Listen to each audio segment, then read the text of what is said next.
Buongiorno Leandro Maggi, Rovigo in diretta e niente, siamo ritornati all'Agricola Forte e siamo ancora con Luigi Forte. Buongiorno Luigi, come stai? Buongiorno a tutti, ciao Leandro.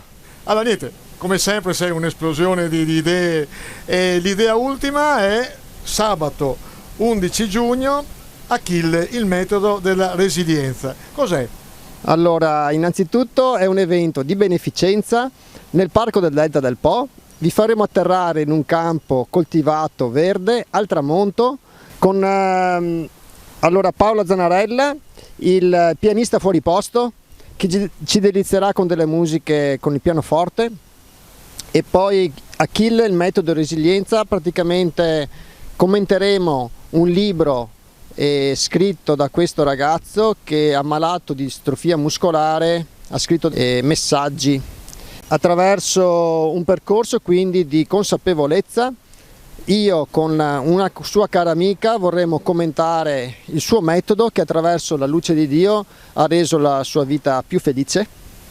Inoltre ci saranno delle altre testimonianze molto di cuore, e perché sarà una giornata in primis per ascoltarci, ascoltare e condividere. E ci saranno delle testimonianze di Francesco, anche lui è malato di distrofia muscolare, che ci racconterà il suo metodo, e quindi potremo raccontare tutto il nostro metodo di vita. Vi aspettiamo.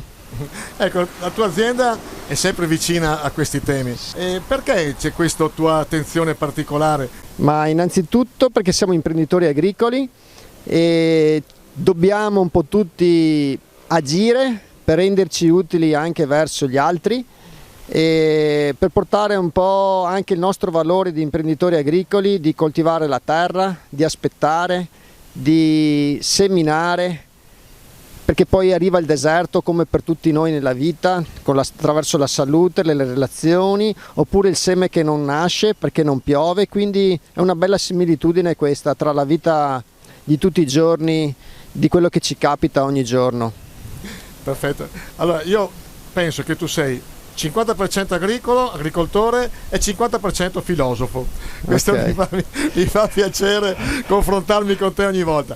In ogni caso questa festa dell'11 giugno è aperta a tutti, Sì. chiunque può venire, noi quindi invitiamo tutte le persone che vogliono saperne un po' di più di guardare in sovraimpressione sia il sito Sì. che il numero di telefono per prenotare. E che dire, bravi! Invitiamo tutti, quindi l'ingresso è libero, ci saranno 10 euro come contributo che andranno a 3 associazioni, gli daremo direttamente i soldi, avremo degli sponsor che ci aiutano in questo per renderci utili tutti assieme.